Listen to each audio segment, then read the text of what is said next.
But good evening, everybody. Welcome to those who haven't been to a Men's Health and Wellbeing meeting. It's our monthly meeting.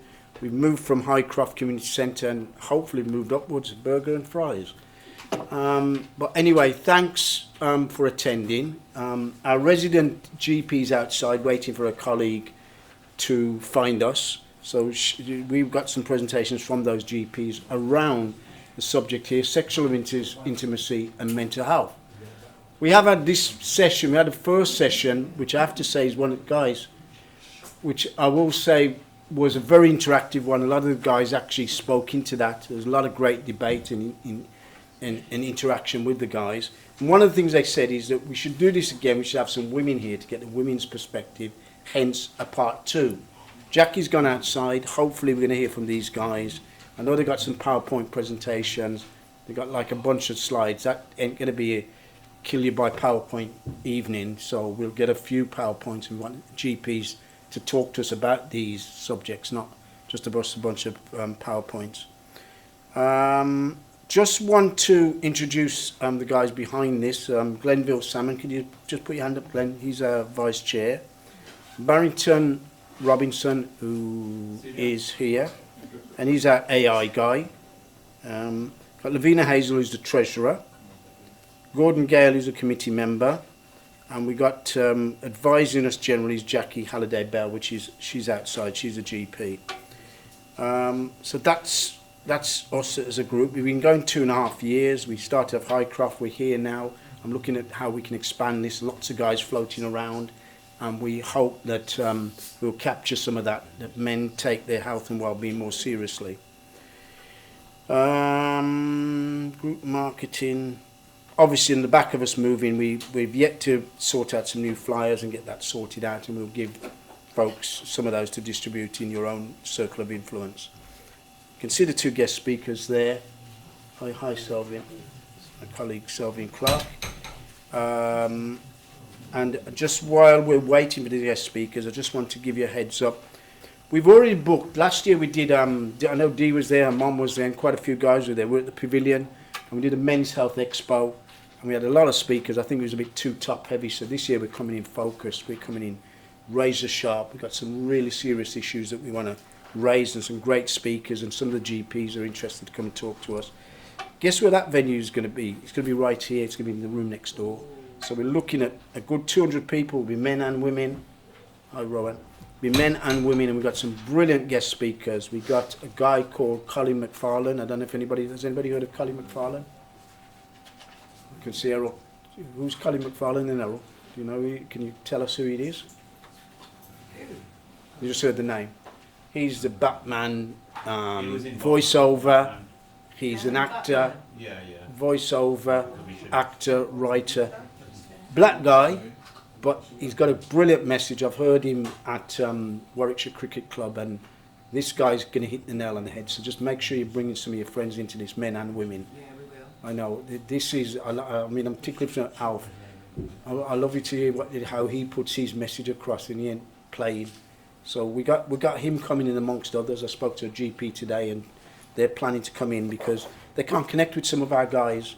And I'm saying, well, when they go, we're a hard to reach community. This group is not just a black group, by the way. We have had white guys and Asian guys, but we're a hard to reach group. Really? Where are we? In the rainforest, Amazon, Yeah, we are. the jungle, somewhere? Like not. So we got some of the GPs coming in to connect with you. One thing I want to say, I mean, this is not a true representative of everybody, but we was very disappointed weekend that we had the event at the Sports Hub in Perry Barn. Very few of you guys came. We can't get in touch with doctors. Errol was there, which he would be, knowing Errol. But what I'm saying is there was an opportunity where we had a bus, we had GPs, we had phlebotomists, and we had them going to test our blood for PSAs. Very few black people came, or very few of our guys came. Lloydie was there, and his wife was there, as they would be. But we can only wave the flag. You know, people have got to then buy into this. This is for your own interest. So I spoke to the GP today, and one thing I want to say to you, I now know how this system should work.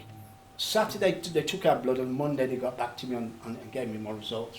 That's how this thing's supposed to work. Not weeks later you roll into a GP, you speak to a receptionist, she ain't got a clue on what's going on. So come on, guys, we need to support these things, not just talking shop. And then when things are put out there, we're not buying into them. But I was really impressed, and I'm looking forward to working with that GP in terms of how we take this on. We may well be the first place in the whole country to break this monopoly and actually to get tested in the community, not just trying to get in touch with GPs. So, yep, 27th, Friday the 27th, I put Thursday on there, that's a mistake. It's actually on a Friday. It's exactly the same day as last year, but it's a Friday this year, here in that room, 200 people plus. Just mentioned collaboration working, which is one of the things I'm starting to do with Andrew here. He's from Cedar Church. He was setting a men's group up, and we put our heads together. It is a very lonely place, as we both will say, but together we can do that. We've met some of these guys.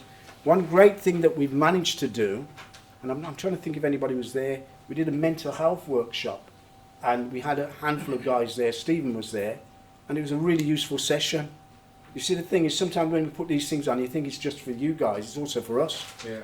Right? So we had a great time on there, and we're just sorting out, I think he's given me a date, which I've already dropped in the group. So I'm looking at how we can expand what we're doing, and Andrew's been a great support and help to me personally and to our group, and hopefully to his group as well. And we're always looking at trying to collaborate with anybody else who has our interests at heart. So if anybody comes across anybody, or you have to touch base with me, Derek, it might be worth speaking to him or her or them.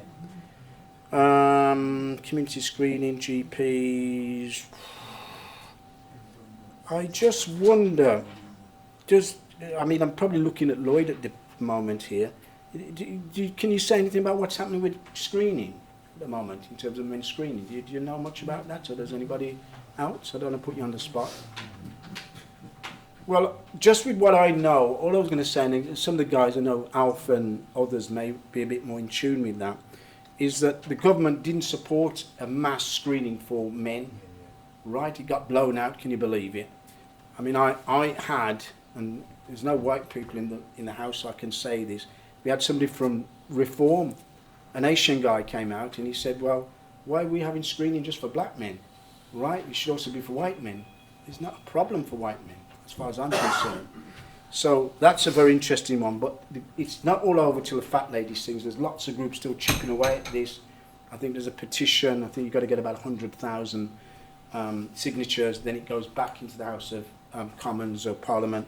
So that I understood was still ongoing. So it's not all over yet, that we have some sort of screening program. They're using Transform at the moment. They're going to be using Transform at the moment because the government's got about 40 million or something. Transform.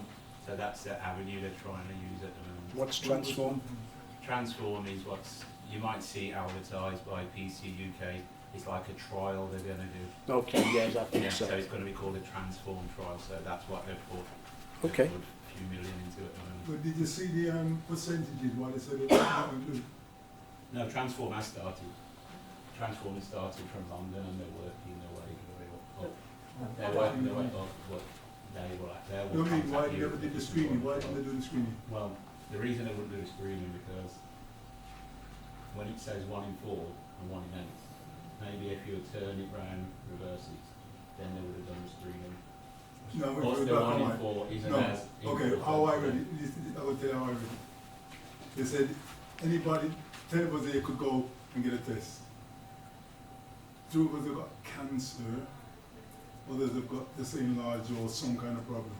But as soon as they say you got a problem, they think I'm dying of cancer. So they didn't want to do that. I don't think that was the sentence to use because That's if you had the test and they found out there was a problem, they still like. No, what's a test? No, and enlarged. Even if it was enlarged, they still would need to know because having an enlarged prostate still isn't normal. Well, Okay. just putting that back, the thing is, what's been dismayed, I mean, Lloyd and ourselves and a few other people have been in groups where we're saying we're talking about 1 in 4, but there's never been any real priority or extra support on that. So we're pushing on that. You know, we've had people from NHS come and tell us there's no need for screening. There actually is a need for screening. The other thing, the proposal we'd put in, I had the feedback, and I knew where this was coming from, the NHS. They said, if you have symptoms, go and see your GP. I don't know who knows this. A lot of guys don't have any symptoms. So, you know, saying if you have symptoms is a bit farcical, and say go and see your GP is also a big challenge as well. I know we got a couple of doctors in the house. So, you know, the fight goes on, and hopefully we do have a men's health strategy. At the moment we have a women's, brilliant for you ladies that you pushed and pulled, but we need a men's. That means 50% of the population has been disadvantaged by no strategy. Because what my take is, when you put a strategy, you've got to put money there. You can't just have the joined up words. Sorry, Dee, was you going to say something? Just a couple of things. So there is a a men's health fund at the moment. So I stumbled across this. I didn't even know how I got it, but you can, I think you have to go onto Google, click onto it, and then it will take you to a site. So I think the money is going to be hosted by quite a few different organisations. Okay. So you have to click through and find the one that's going to be compatible for you.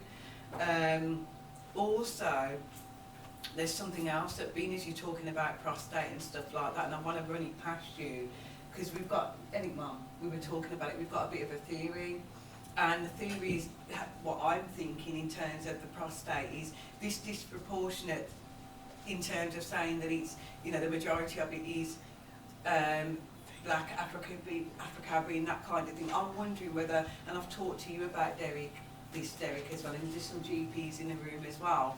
I'm saying, and I'll put money on this, that I think that the epidemic that we have with prostate at the moment, I think it's down to stress. I know there are other genetic factors and all that kind of stuff, and historical and all that, but I'm telling you now, I'm saying that there needs to be something around stress testing, and I think that you need to factor it in. The reason I'm saying it is we've got two friends, haven't you, Mum, and also a family member that's got prostate. Same age, we're all relatively the same. One has been affected in other ways, so social wider determinants, work issues, family, all that. The other one, not so much. And I'm thinking to myself, we were doing a comparison side by side, and I thought, just looking at, and this isn't a race thing, these are facts, and I say everybody do your own research.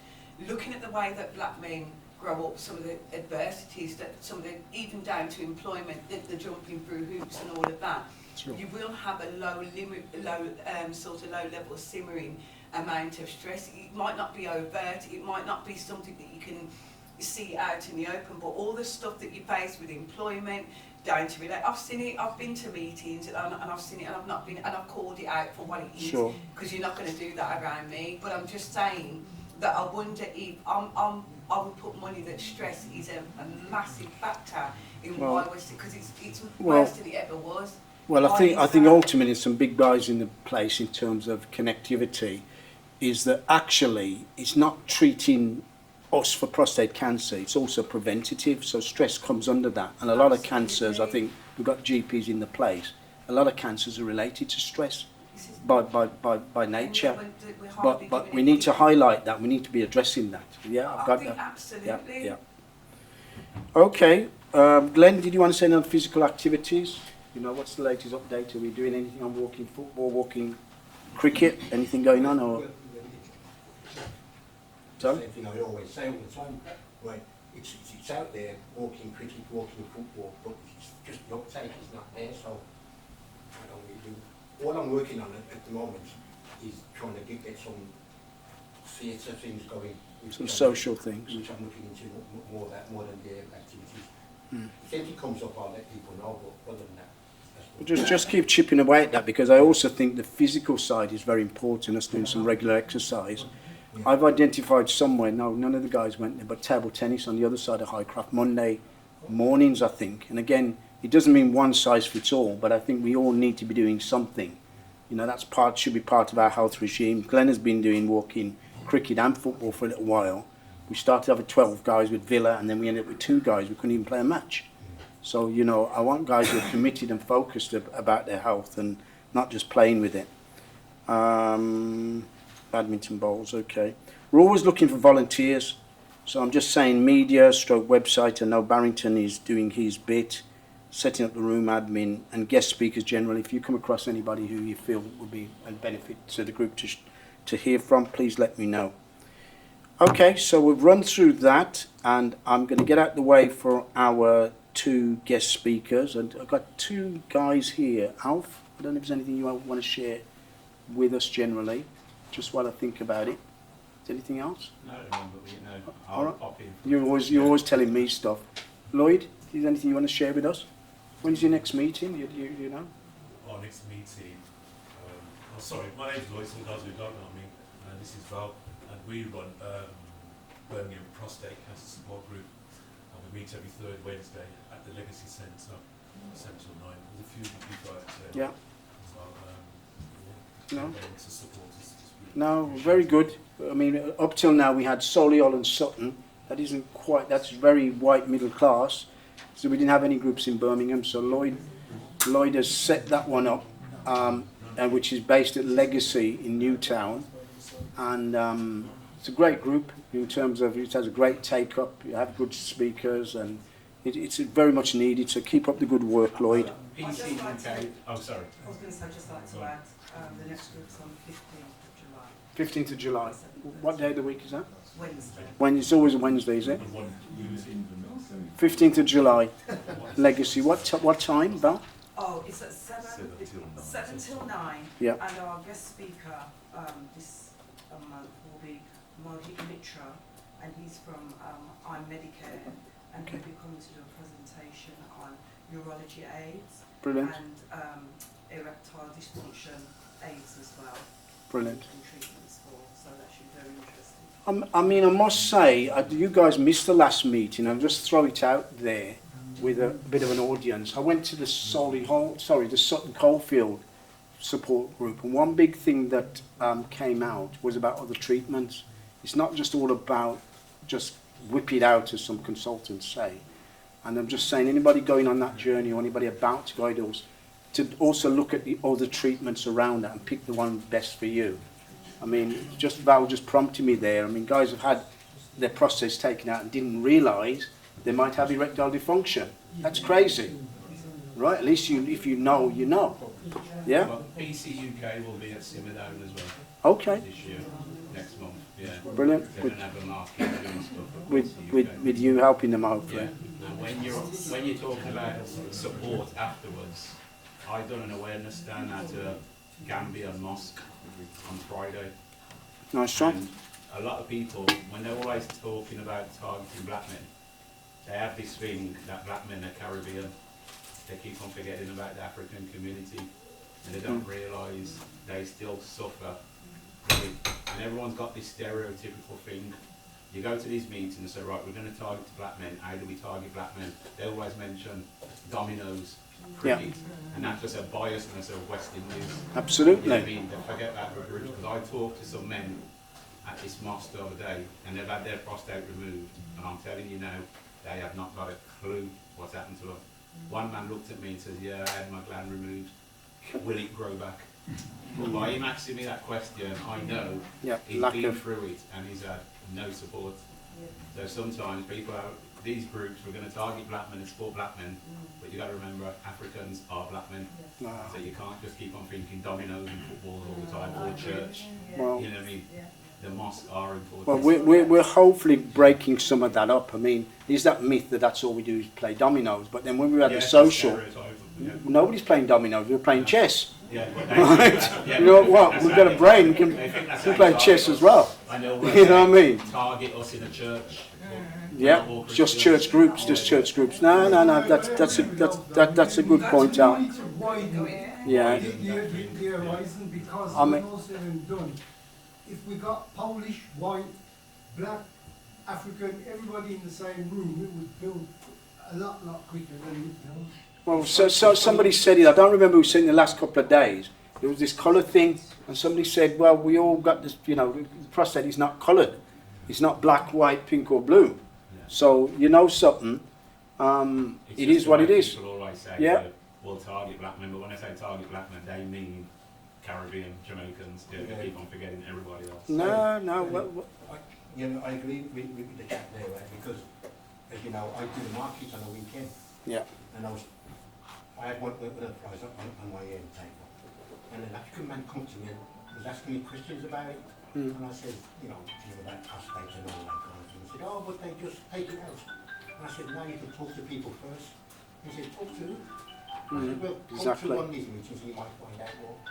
I mean, but he says, they don't really know, a lot of them don't. No, there's a lot to be done. It is a massive landscape. I mean, the thing is, an emergency number, as some of you know, I think the nurses run away from that phone. They don't answer that because it would explode, right? You know, Stephen, again, has been on a journey and he's been through quite a traumatic journey.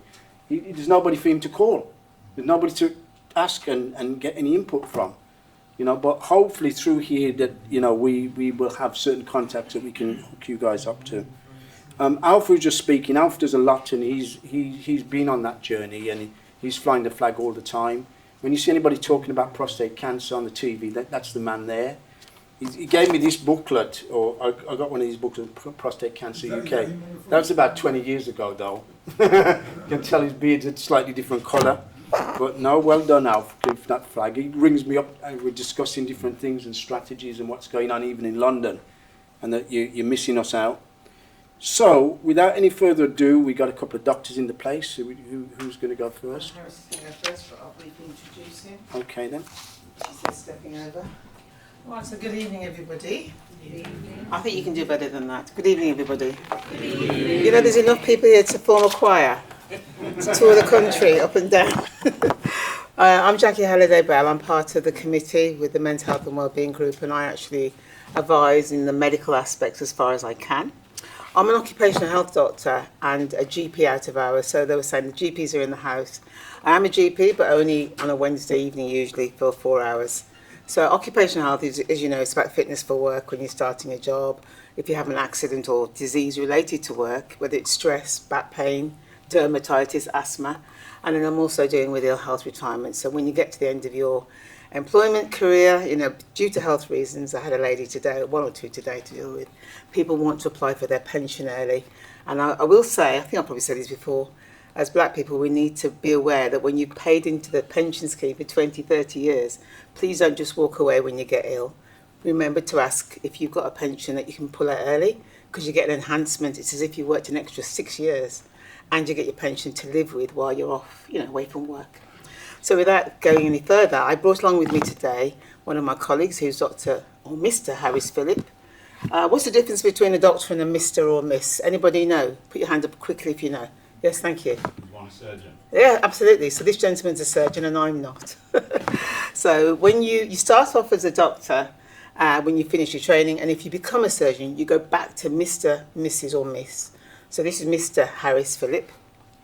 Born in Dominica, spent 23 years of his life there, the Commonwealth of Dominica, and has studied in America. He's got a PhD in biochemistry, an MSc and a BSc in organic chemistry, as well as a medical degree. He's written a number of books. I think he might have brought one or two of them with him. And he's actually featured in our book, which I think a few of you will have seen, which is now the 100 Black British Doctors.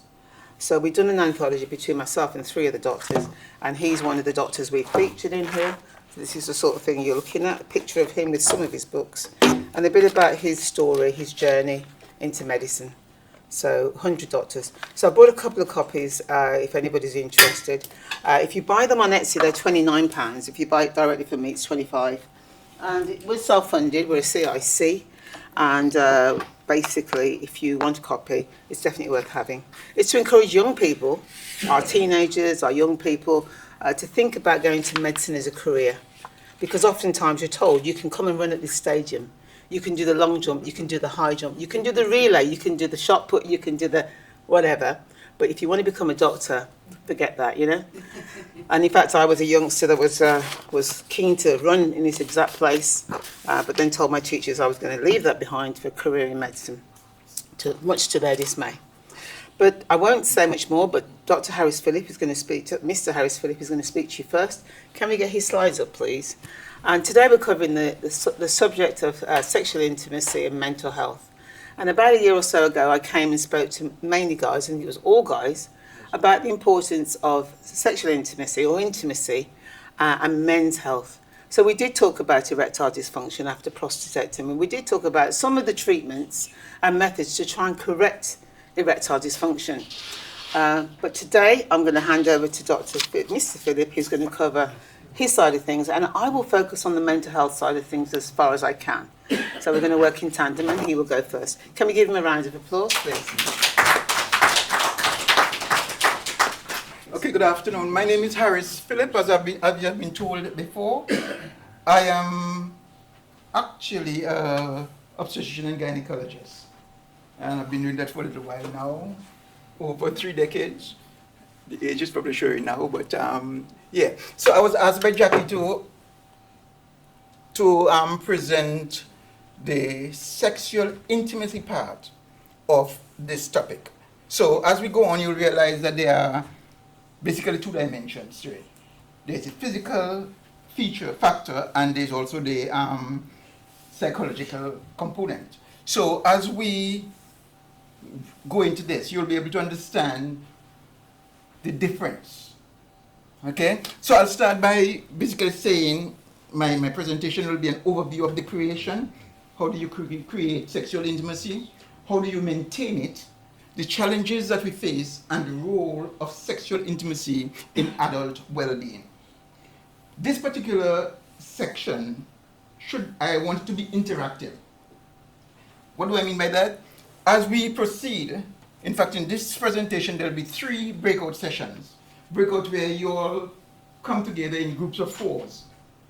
And there'll be a particular challenge posed to you all, and then you'll discuss it among yourselves. It will be about 5 minutes, 45 minutes to do that. And then the response will be on the screen. Okay? Okay, like I was saying, there are 3 breakout sessions as the presentation unfolds. But before we talk about sexual intimacy, it's important that we're all on the same plane. So what we're trying to do is to define what do we mean by sexual intimacy.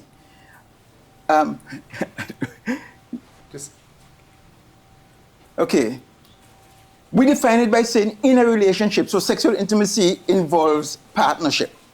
Okay? So it's not you alone, it's not whoever. You are with a partner. Okay? So in a relationship, sexual intimacy combines not just a physical act. We're not talking about just the mechanical aspect of sexual intimacy. It involves an emotional closeness. All right?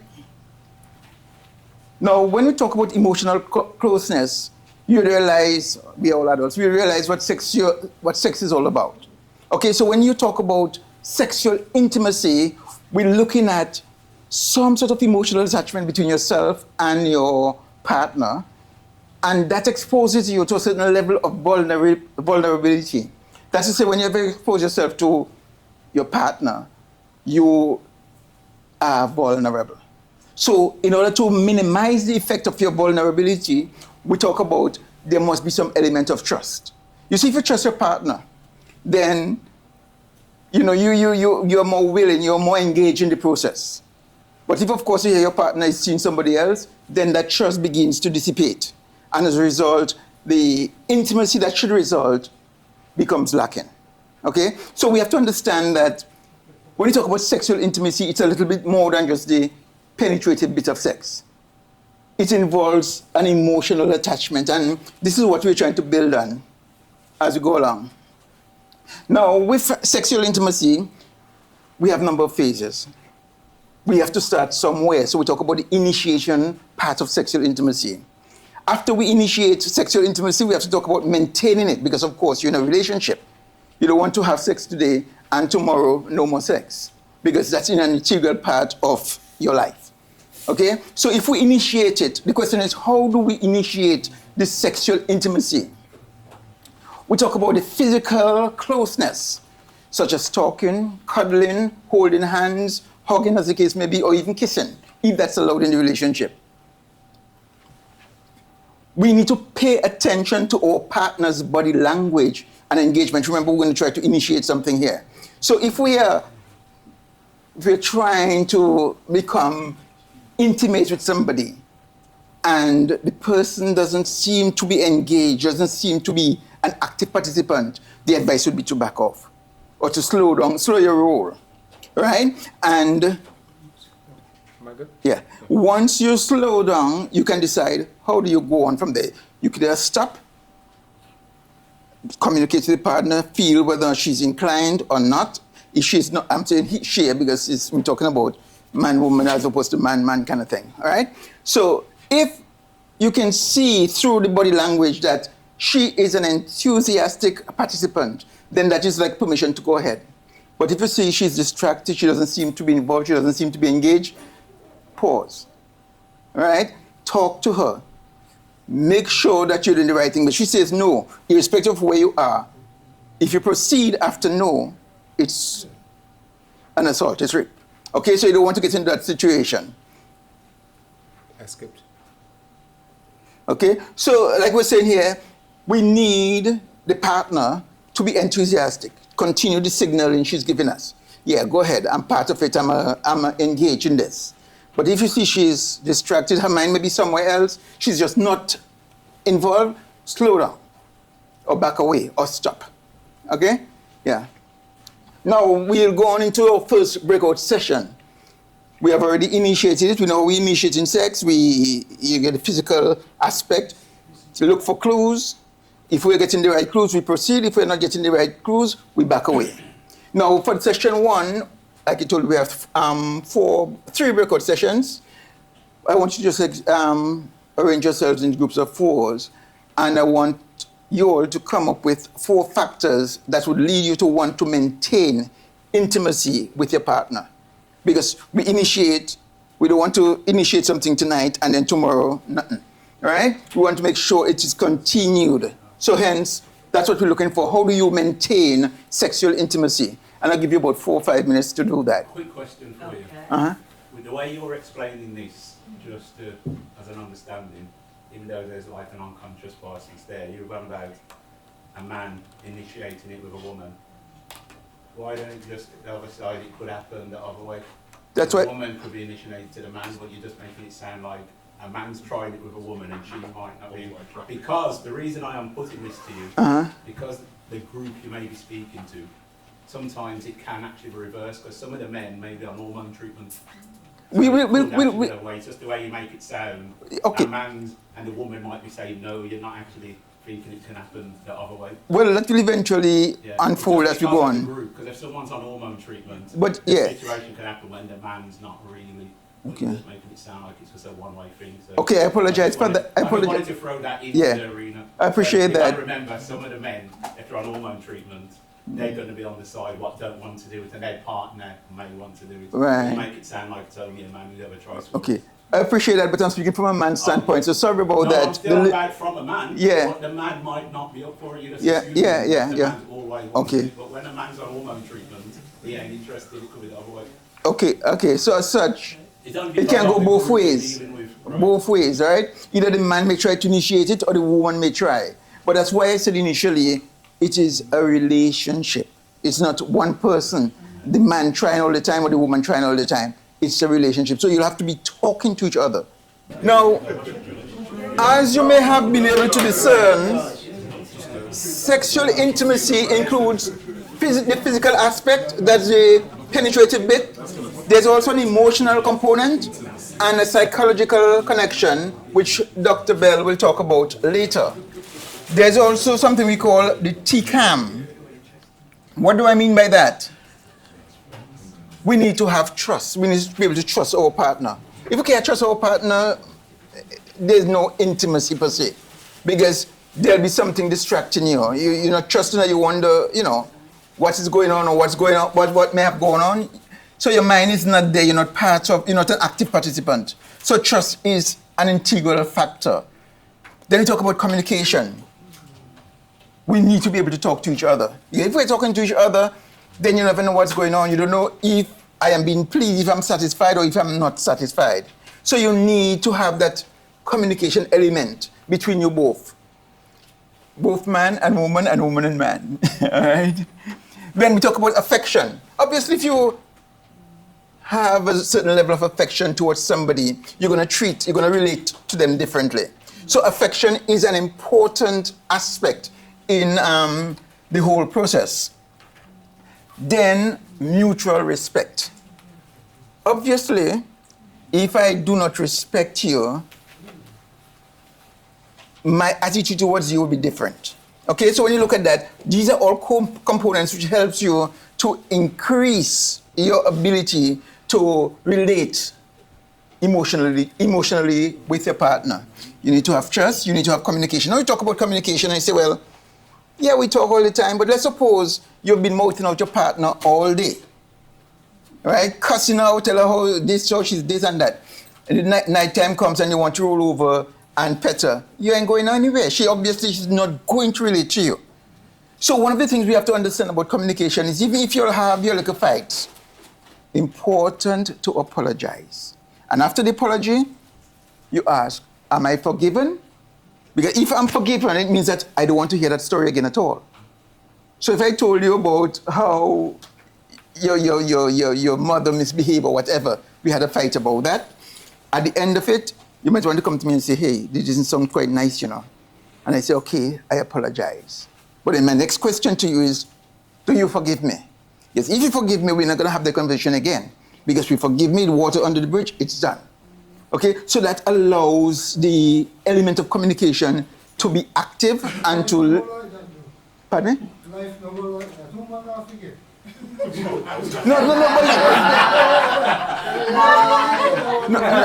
No, let's face it. Women, remember you're into a relationship, and there's some affection there. Now, if I keep doing the same thing over and over again, I don't expect you to forgive me. But if I do it today and she points out to me, and then I apologize, and then I ask her if she forgive me, and she says yes, she may not actively forgive me then, but then, if she doesn't see it appear again, she might want to compliment me and say, hey, you really have changed. I haven't seen that behavior. So that communication, that's why it's important to communicate with each other. Yeah? Yeah. Ask you a question.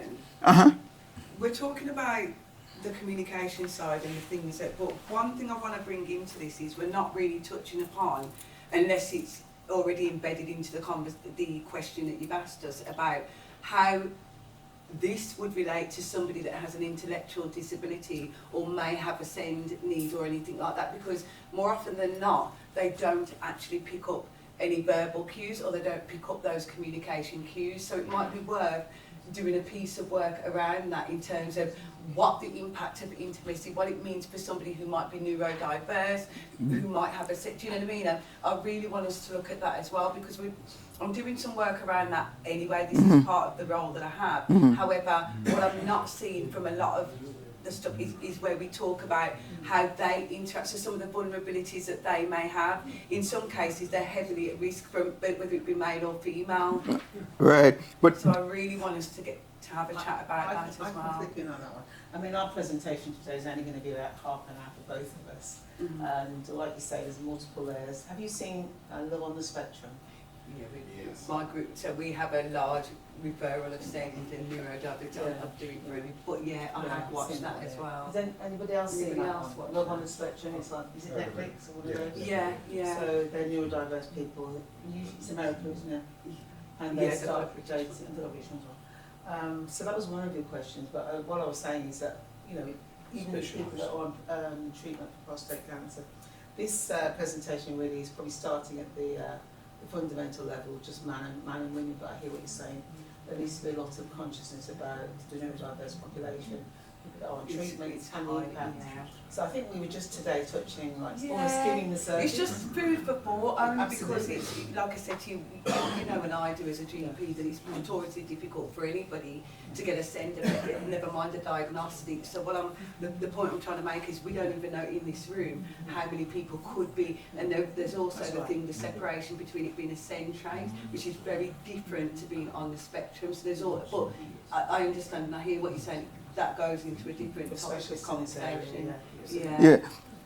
So far, what we've been talking about what will be considered to be the average regular individual you see, right? Now, when you have special little subgroups, people who have certain challenges, then it requires a different dynamic because that person may need help, you know? But the important thing is trying to ensure that the partners involved have been able to communicate with each other through whatever means. So if, for example, if in case we have somebody in the spectrum who doesn't seem to be able to relate well with his partner, then that's where counseling comes in. where you try to find out what is it, what the issue is. Nice. You know, and then you relate to each other and hopefully reach some sort of common ground. Yeah? Right. So now we are going to address the whole idea of maintaining sexual intimacy. That was your challenge just now. So one of the key factors here is regular communication. We cannot say that too much, because it's only when we talk to each other we can understand the other person's disposition. Okay, so if I have my own particular way and I just go ahead and do whatever I want, am I reaching my partner?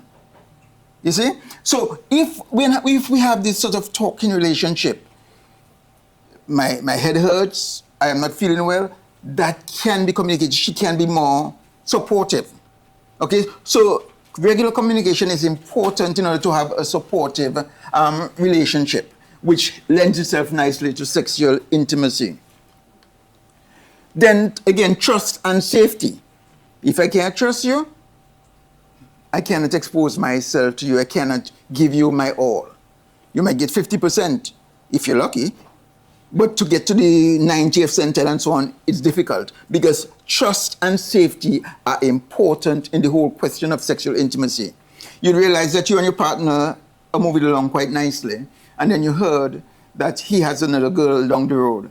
Instantly, the comfort level you have with him is going to be shattered. So you'd find that you're not willingly giving up yourself to him, men as well as women.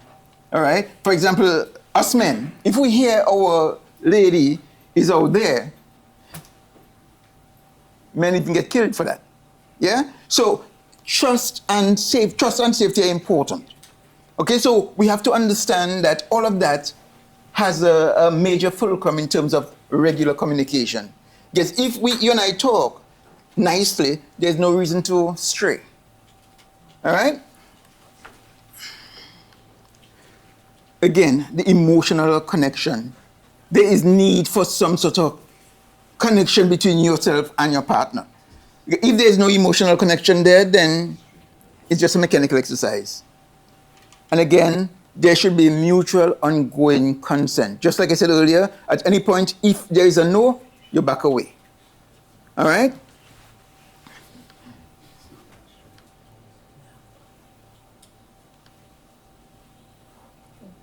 Breakout said, we're going to just move through that quickly because I think I'm up here too long already.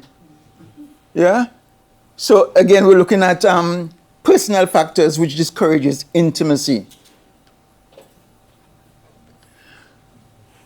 Okay, why intimacy matters. Relationship satisfaction is linked more to communication. Again, communication comes in handy. And emotional connection than frequency of sexual activity. So it's not how much or how frequent is the bond. There's a deeper connection there. The way you'll communicate, the way you'll relate to each other is important. Again, we're going to talk about personal factors associated with discouraging sexual intimacy. What personal factors prevent or discourages sexual intimacy? We spoke earlier about, I heard earlier talk about stress and fatigue.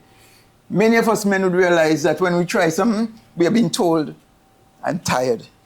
You know? We probably need to look under that to find out why we get that kind of reaction. I'm not saying that women are sometimes tired, and men sometimes are tired also. But with good communication, you can understand and you can relate to each other better. So stress and fatigue is one factor that discourages intimacy. Chronic illness or pain is another factor.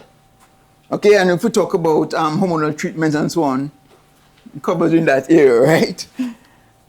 Then hormonal changes, yeah?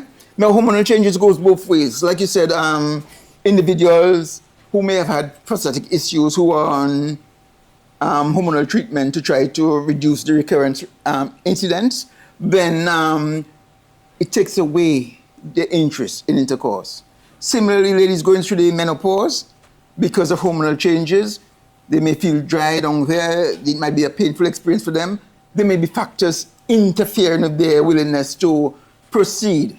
Not that they don't want to, but because of the discomfort associated with it. Yeah? Now, you find all kind of types in the clinic coming to you about sexual issues. For example, I'll tell you a little story. There was a 54-year-old Asian lady who came to me and told me, oh, she just met this guy. She had never had intercourse before, she told me, but she just met this guy and she's thinking along the lines of going to bed with him. So I said, okay, what's the issue? She said, I'm scared though, I'm afraid of pain. I said, well, you think it would be painful? She said, well, I've never had that yet and I don't know.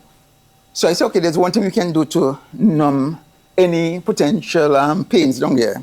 So I gave her an injection of Botox. You might wonder, well, Botox, I never hear Botox being used for that yet. Botox is not regularly used for that indication. But the way Botox works is it temporarily kills the cell. So you wouldn't feel any pain, temporarily.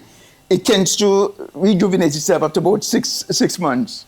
Okay? So I gave her that. 2 weeks later, she came back to me smiling and asking me for a second injection. I tell her, no way. You know? So, you know, those kind of things. So there are issues that can influence how you relate to whoever. Okay? So it's something that can be done. There are lots of things that can be done. But if you don't understand the reason, for example, people might say, well, yeah, it's uncomfortable, but we can do other things. I'm not going to tell you what other things that can be done, but other things can be done, but it's based on the level of intimacy that you share with your partner. Because it's your partner already, well, hopefully, we can be more exposed. We can be more relaxed in his presence.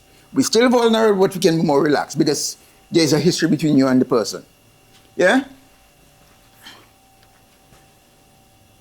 Again, we talk about medication and the side effects. For example, a lot of blood pressure medications will cause a man to be impotent. Right? So, if you know you're on, for example, beta blockers, if you have this conversation with your partner, it is easier for her to adapt to your life changes. But let's suppose she doesn't know. What may come to her mind is, again, her mind or his mind, well, her mind is, you've probably seen somebody out there, so you don't find her attractive anymore. You know? So, communication, again, cannot be overstated. It's very important. Yeah? And also it would be useful if when you are being prescribed medication, you have a chat with your doctor to find out how is it likely to impact basic aspects of your life. You know, for example, I know this guy who refused to take any antihypertensives. What he had been doing is using garlic capsules. Now, garlic has been reputed to be useful in terms of keeping your blood pressure down. Not all garlics are not equal. So when people talk about, oh, I'll just buy some garlic capsules and I'll be good. No, because the garlic gets sold over the counter, it doesn't get past your stomach. Okay? The type of garlic you need is aged garlic. Yeah? And when you talk about aged garlic, you're talking about, the thing is, the active agent in garlic is allicin. But the aged one is called a PSA. That is, I don't remember the exact words, but what it does, it sort of encapsulates the active agent to allow it to pass through the stomach unperturbed. So that type of garlic gets into your bloodstream, so to protect your heart, protect your blood vessels. Yeah? So if you're looking for garlic as a supplement, then you could use the aged garlic. The problem with that though is you don't know how much you're getting, so you don't know to what effect it's going to have on your blood pressure. So if you're doing that, inform your GP, have a chat with your GP, tell him what you want to do. So that he could monitor you and make sure you're getting the appropriate amount of medication that you need. Again, anxiety, depression, low esteem, stress, all of that takes away from your interest in intercourse. So those are some personal factors which sort of discourage intimacy. But you never know unless you talk. All right? So if I'm having low esteem for whatever reason, then I may not be interested in having intercourse. And I'll add another layer here. I'll talk about your presentation. Some ladies or some men, as soon as they get married, they stop taking care of themselves. Remember, what caused the gentleman to be attracted to you in the first place was how you look. And vice versa, was how you look. So if you come into a situation, you're married and as such, oh, I have him already, so I don't need to do anything. When he comes home, you're dirty, your hair not made up, your teeth, food stuck in your teeth and stuff like that. It is off-putting. So ladies, men, you all need to do better than that. Prepare yourself because, it doesn't make sense saying, well, I have him already, so I don't need to do anything. And individuals might say, well, you never see a politician continue to campaign after he wins the election. And that may be the mentality that we have in a different way. We have already, so there's no need to continue to impress him. Okay? But it's important because we're trying to build something here. All right? But if when I come home, all I can see is your hair all over the place, food stuck all about in your mouth, you have offensive breath and stuff, that puts me off. All right? So there's some personal factors. I'm not saying this happens to me. So there's some personal factors that you need to be aware of that will discourage intimacy between yourself and your partner.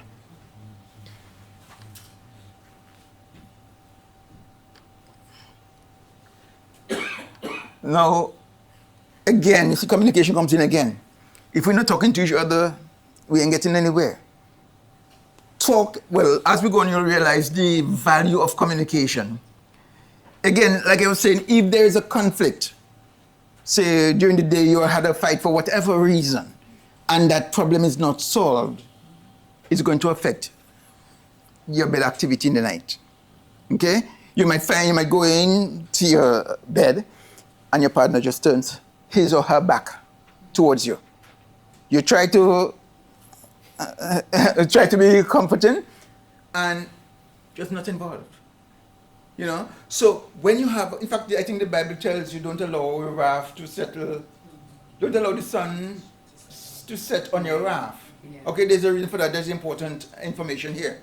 So if it's inevitable, we'll always have fights. So if we have fights, try to resolve it before the night time comes. All right? I'm not saying the Bible said that because of what we're saying here, but that is food for thought. Again, trust issues. Many ladies or many individuals in relationships, basically, if they hear of somebody else involved, like for example, Princess Diana, when she was breaking up with her husband, she said the marriage always had 3 persons in there. Yeah. So that those are issues that we see around us all the time. Trust is important. Okay? And some people may look at it and say, well, it's selfish, you get in. I'll stop there. All right. Now, in this day, our expectations differ. In fact, you see a lot of middle-aged individuals saying that they no longer behaving like a man or a woman, as the case may be. They want to have same-sex relations, So that may influence how you relate to each other. So that can discourage intimacy because if, for example, my wife decides she's gonna turn on me, right? The question is, does that make me less of a man? Is there something wrong with me? Is there something wrong with her? Is it an issue of communication? Does she feel satisfied? So there are a number of factors that may influence a person's behavior and expectations. In fact, there was a friend of mine in Jamaica. I spent 10 years of my life in Jamaica, so if you find a Jamaican accent, that's where it came from. She told me her husband, who was a policeman, wanted her to perform oral sex on him, and she refused. All right? And that led to the breakdown of the relationship. You see? So it's important that you be able to have this talking relationship with your partner. So if in case, for example, in a conversation, he had suggested that, the response would have probably been different. But he just came and decided he won't, and she back away, said no. Again, policemen in Jamaica, what the history they have, so. Also, sometimes you're saying different sexual expectation. Mm-hmm. It could be timing. Yeah, timing is also, one of that's come up, yeah. Mm-hmm. Do you know what I mean by time? You look like you want to tell me something more, so I'm listening. Experience. Right. Right. No, I'm just prompting. You don't tell us anything about the timing? Like, okay, I have, you know, different friends, different age Mhm. group and so forth. And they'll be saying some experience like, okay, it's only like 2 minutes Mhm. for someone to go on, you know, timing performance Mhm, wise, mhm. hours, Mhm. and it's not matching up. Well, the thing about that, though, we're talking about sexual intimacy, not penetrative intercourse. Okay? If a person can last for 2 minutes, then it's a disappointment to the partner, whether male or female. Well, more often than not female. But if there's a talking relationship, if there's effective communication, she can understand and she could be probably more fulfilled than a person lasting for half an hour. You see? So that, and vice versa, yeah. So that the communication, again, is key in terms of how things unfold. Yeah, Jackie, I'll soon finish, sorry. There are also some social and technological influences, like cultural or religious restrictions. I don't want to talk too much about some religious practices, but you see some ladies are covered from head to toe. And when you get to know them, you realize that is just a facade. There's a lot more. It's like a duck. You see, it's calm, serene appearance of the water, but under the water, it's probably like hells. You know, so that covering may be self-serving in that the person feels, okay, I'm covered, so everybody will think that I'm okay. But they don't know the other side, you know? So there are cultural factors where you'll tell people, well, oh, I'm not going to have intercourse until I'm married, because that is what my mother, that's what my society expects. But then you close your eyes and they end up being pregnant. You wonder why there was an immaculate conception, right? But those kind of things happen. So people present to answer to the culture and to the religious expectations.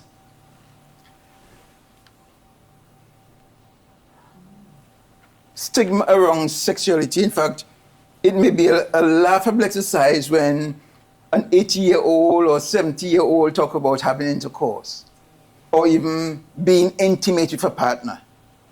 All right? Now, I don't know if I'll say that's right or wrong.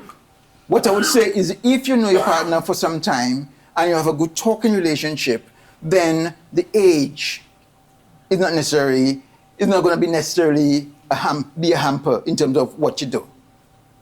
Okay? Now, we are flooded with information from the media. It tells us different things, different expectations, and so on, and that can impact on how we relate to our partner. Again, our little gadgets, excessive screen time, and digital distractions can also impact on how we relate to our partner. We'll just move on again. My question for you is, do adults need more sex? What do you think? Do adults need more sex? Yes. I'm talking about penetrative intercourse. Across the board. Across the board. Do adults need More sex, yeah. I need a bit more context because it depends on, you're asking if adults need more sex, but in order for me to answer that question, I would need to know what the data, the stats are in terms of what are they doing at the moment, because it's presumptuous for me to think that somebody's not getting enough or whatever. I can't speak for everybody. Yeah, to each his own. It's a very personal question, to each his own. It is, Yeah? Now, this question has no universal answer. So you cannot say, in my case, I ain't getting enough because I would like it 5 times a week or, you know, that kind of stuff. So it's something that is very personal. So it can be tailored according to your particular condition, your particular requirements.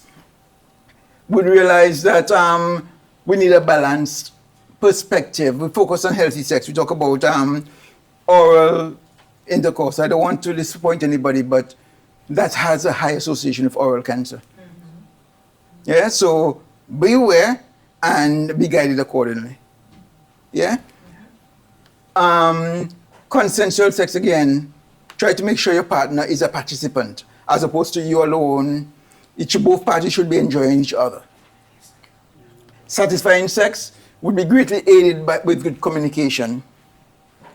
Now, with all this focus on healthy sex, consensual sex, satisfying sex, does that mean increasing sexual activity alone? The answer is no.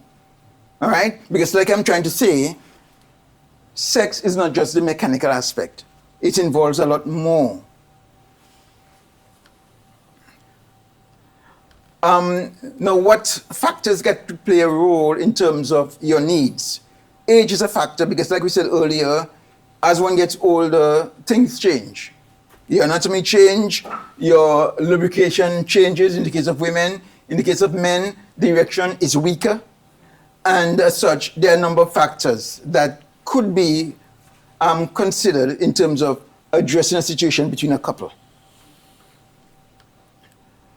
The person's health, again, going back to that question earlier, if of course you're not well, there's a limit in terms of what you can do.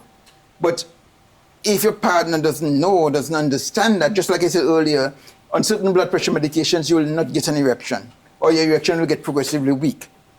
Okay? Now, there are a lot of stories being told in the media saying you need this to improve your erection, that. No, there are a number of factors involved that affects your erection quality. What they tend to focus on is blood flow, but that's not the only thing. There are a number of other factors. There are 5 different factors involved. But that's not the topic, so we wouldn't go into that. Person's values are also important. If, for example, if you figure, well, why do I have sex now? She's right there. I don't really need sex. Your interests may not be there. Or if you realize, boy, the last time I was kind of embarrassed, because I lasted only 2 minutes. She didn't say anything, but I know she's looking at me, You would want to avoid sex as far as possible. So your own values, your own factors affecting you can influence your willingness to be involved or to be engaged in any type of intimate activity. Wow. Sorry, let's going back.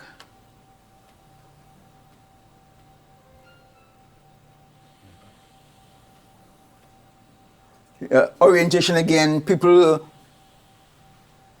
who are deviating from what we consider normal can be impacted in terms of how they feel or how they relate to intercourse with their partners.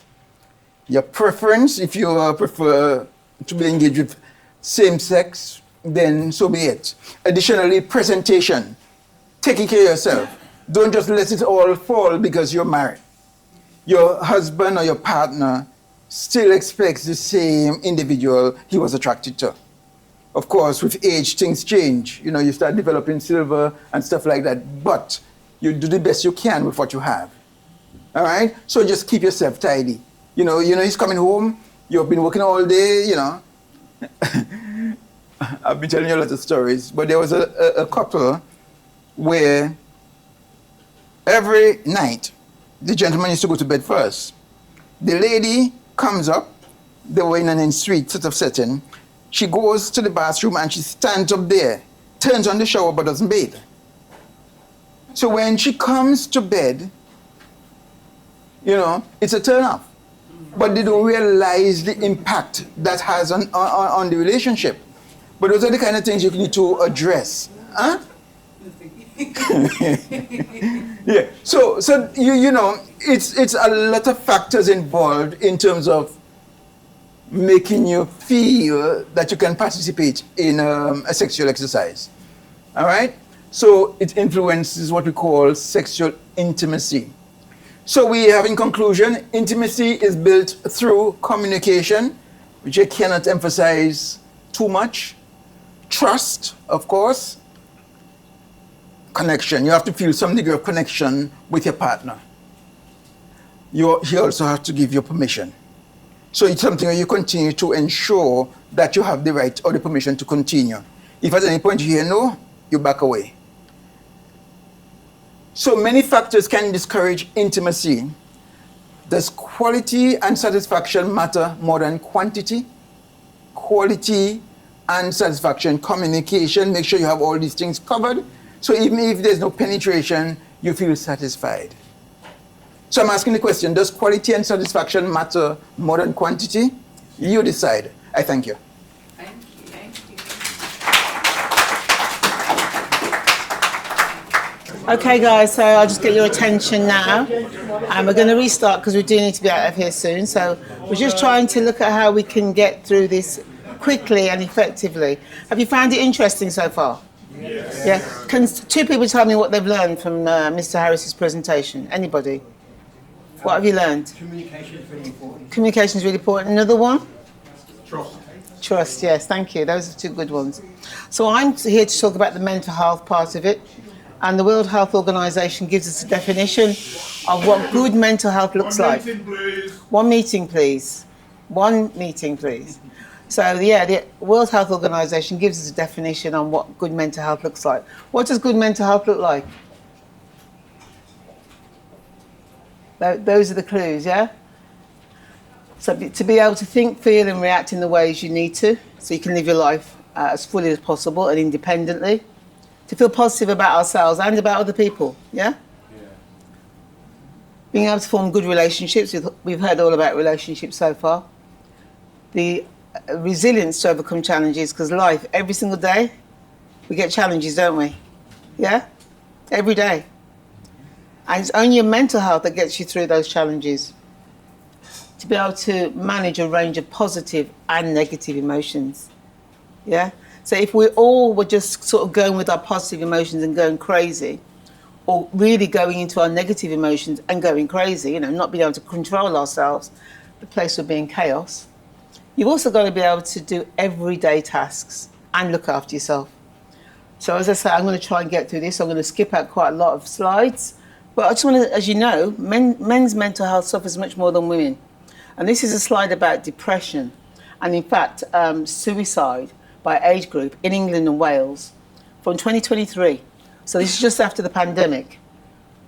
And it shows you that men experience much more significant mental health challenges, 3.5 times more suicides than in females in the UK. Depression manifests itself differently in men. They become irritable, angry, and they may go into substance abuse as well. And there's a connection between relationship satisfaction and mental health outcomes. And that's from the Office of National Statistics. So intimacy matters, doesn't it? We just heard about it. We've heard about sexual intimacy, but there's other types of intimacy. There's emotional intimacy, yeah?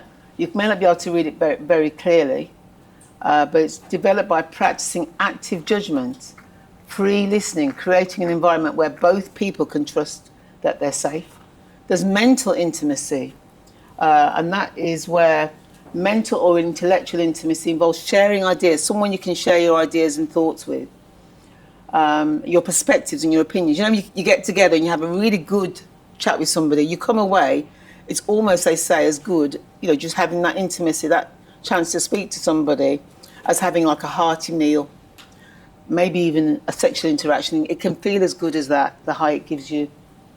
But you have to be respectful, yeah? You have to listen to the other person.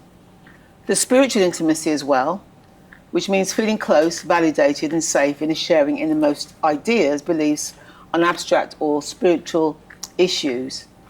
And it's an important aspect of life as well, being able to have that spiritual intimacy. Intimacy is closeness. Physical intimacy is what we talked about earlier. It's touch, it's a hug, it's showing affection, but it's also sexual intimacy. So sexual intimacy comes under that heading. So do you agree so far that intimacy of one form or another impacts on your mental health, both men and women? Yeah? I'm going to get 2 comments. Do you want to say something on intimacy? The lady behind. I don't even know your name, sis.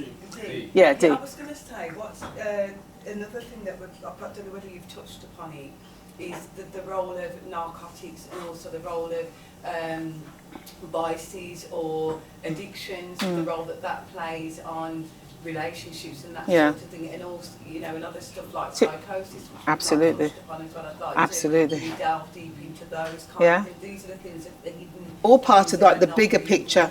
Yeah. So when we're, as doctors, we get 10 minutes, 20 minutes, maybe half an hour, and we're trying to cover a lot of ground. But you're right, that is one of the factors, because it completely changes your personality. And as we know with some drugs, it can push people who are previously healthy into a state of psychosis or schizophrenia. Can I get a comment from one of the men on intimacy and why you think it's important for your mental health? Think of your situation. Imagine if you didn't have people to talk to connect with, people that gave you a hug. Imagine you were isolated. A comment? The intimacy gives you mental strength. Yes. And from a man's perspective, it gives you the step you need to go forward to face the next day. Or face life itself, because you've been brought up to be the alpha, whether you believe in it or not. Yeah. You are brought up to be the alpha. Yeah. So therefore, the intimacy is not only a feel-good thing, but it also builds up self-assurance, self-confidence, etc., so that Absolutely. you can go out and do whatever it is that you have absolutely. to do to make your little world spin. That's a really good point. Derek? Yeah, what I was going to say is that, again, I think, I don't know if we're going to say men, but society sees intimacy as just being physical. Yeah.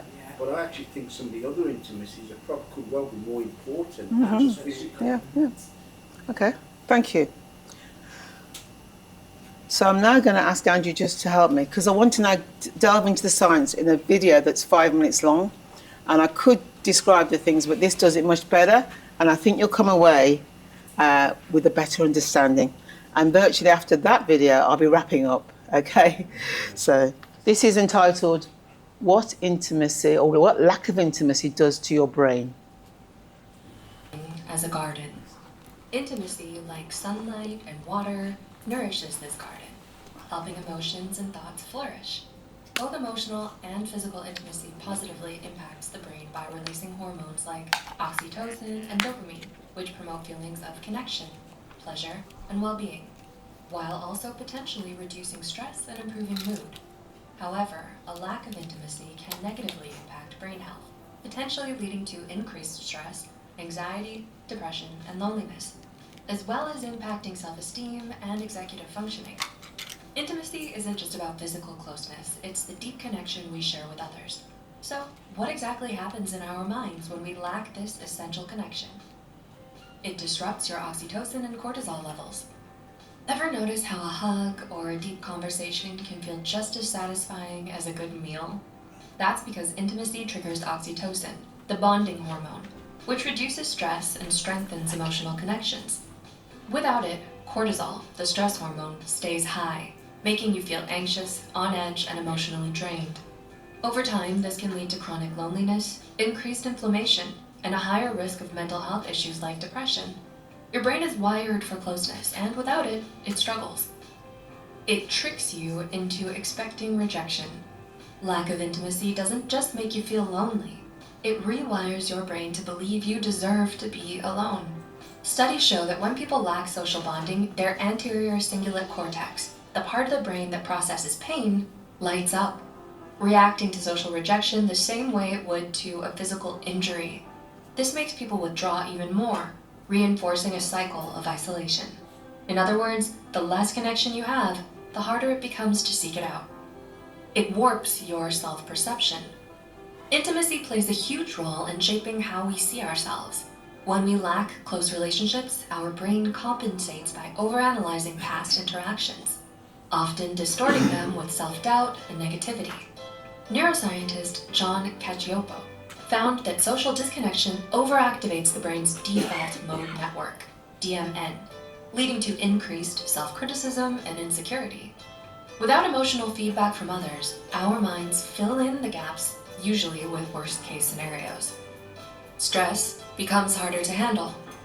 Intimate connections act as a natural stress buffer. Affection, whether through words, touch, or emotional closeness, helps regulate the amygdala, the brain's fear and stress center.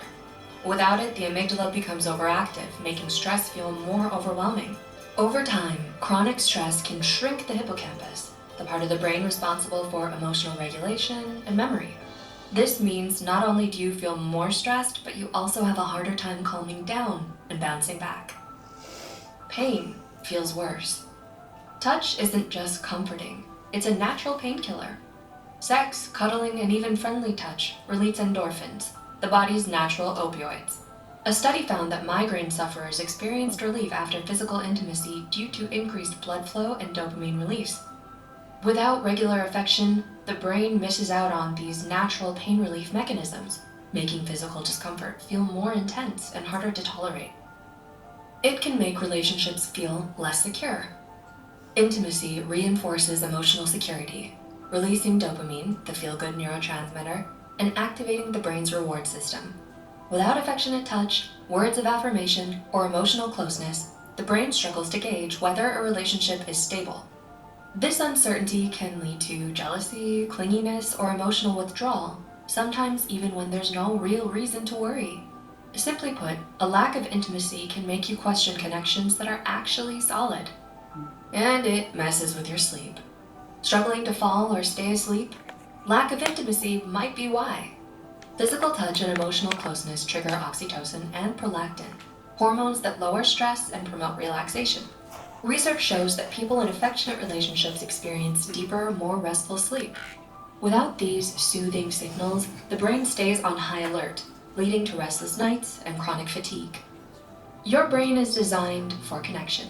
Without intimacy, it struggles, leading to higher stress, distorted self-perception, difficulty handling emotions, and even physical pain. The good news: rebuilding intimacy doesn't always mean romantic relationships. Close friendships, meaningful conversations, and even self-compassion can help. Your brain just needs a little warmth to thrive. And here's the real question. If intimacy is so vital for our well-being, why do so many of us neglect it? Whether it's fear of vulnerability, past wounds, or simply getting caught up in daily life, we often push connection to the back burner. So, what's one small way you can invite more intimacy into your life today? Share your thoughts in the comments down below. And if this video resonated with you, don't forget. So, thank you, Andrew, for setting that up. So yeah, well, no, I think we're out of time. I have given out a few feedback sheets, but you can see that intimacy, although we've covered a lot on sexual intimacy, and we know that prostate cancer, prostatism, erectile dysfunction, and I was going to talk a bit about the impact of diabetes and how sometimes erectile dysfunction can be a sign of heart disease, where your arteries in your heart are furred up, but also the arteries in the penis are furred up as well. So the blood supply, which we talked about earlier, is not effective. But this is more about the mental health side of it. So you can see that the people in this room, we're all bonded in one way or another. So strengthen those bonds, because it's going to make you more resilient to get through the challenges that you're going to face absolutely every day. I'll leave it at that. Can you put back up the second slide on suicide, please? I just want to share something very quickly. I know we've got to get out, and I'm not taking responsibility anybody get locked in, especially in the toilets. Yeah, thank you. I just want to flag up that the Prince came in a few months ago. Oh, sorry. I haven't got it. Okay. The Prince William came in a few months ago, and he opened a new centre in Birmingham. And that relates to mental health, I said, and I spoke to Andrew, he was at the opening. But basically, I went along, and actually, it's actually for suicide guys in a crisis.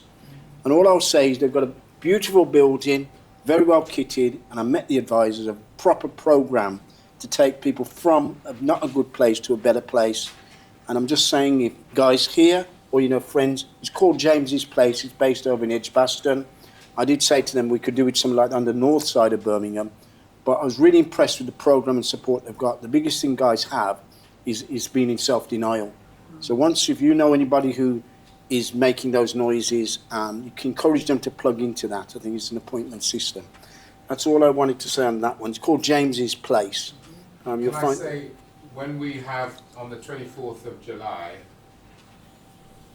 our NX here on a Friday at 10 o'clock, we'll have some flyers for James's Place. Yeah, we'll have those free to take away. I've got to add a few, but I've run off and left them. But yeah, just make a note. I think they've set that up on the back of a young guy killing himself.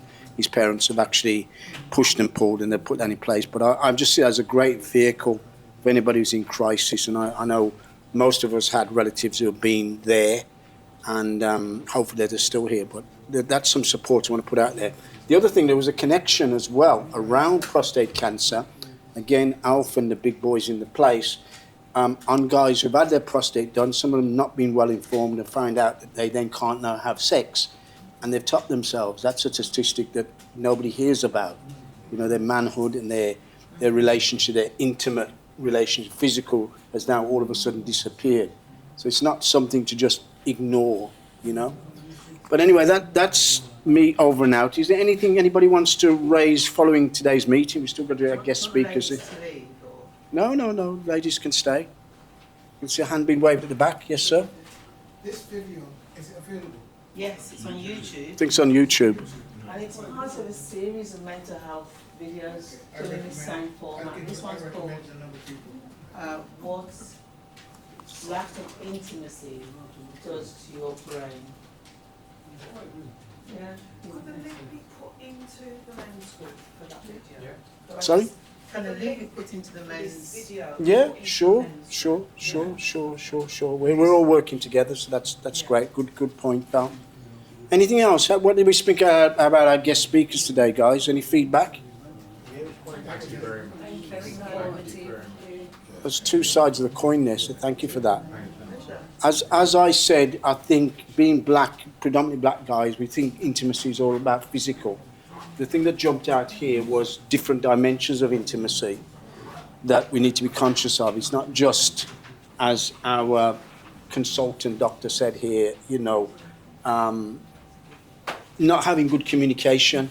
The one thing I say is I think we need to have better communication in our relationships, and that helps a lot of things. It's not just having bad relationships and expecting it all to come together at night.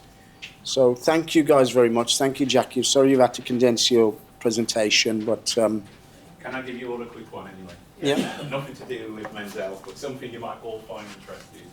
Most of you are on WhatsApp at the moment, right? You wouldn't have known. From yesterday, WhatsApp is rolling out a new feature, right? And the new feature is going to be you can have a username. So when you meet someone, you don't have to give them your phone number. You can just give them your username. But because there's 3 billion people on WhatsApp, it's only got rolled out yesterday. But if you go on it now, you know, when you have to have an email, you have to have a name with loads of numbers at the end. But if you want to have something cool or your own name or your own business or whatever, it gets rolled out at the end of the year, but you can reserve your name now. So it will come in handy. Like, for instance, you're a doctor, you could actually have your name with doctor, and if someone else in the world hasn't got it already, but you're better off locking it down now. It actually comes out later this year, but it got rolled out yesterday. If you go into your settings, click on accounts, you'll see a box what says username. So in there you can try all different ones, but you might be lucky and just be able to get your name or your business name. But just to let you know, do it as now, because there's 2 billion people in the world and you'll be surprised how many people have got the word you're going to want to use. And it saves you having loads of numbers and whatever at the end. Thanks for but that. Just some information for you. One quick thing I was going to say, we're now going to take our subscriptions a bit more seriously. From one year to the next, we're on a begging bowl trying to get a few grants. So I think the fee at the moment is, what, £3? So there's going to be a £3 entry fee, but we're then going to have some prizes and a raffle. I haven't got that many tickets in here, so that looks like a lot of people have not subscribed to that. Could you just pick one for us, please? And I think the only prize, Glenn, you need to get some more sexier prize. Not everybody drinks neither. Who's won the bottle of wine? Who's that? No way, Glenn, no way. Okay, can this be you? No way, go away.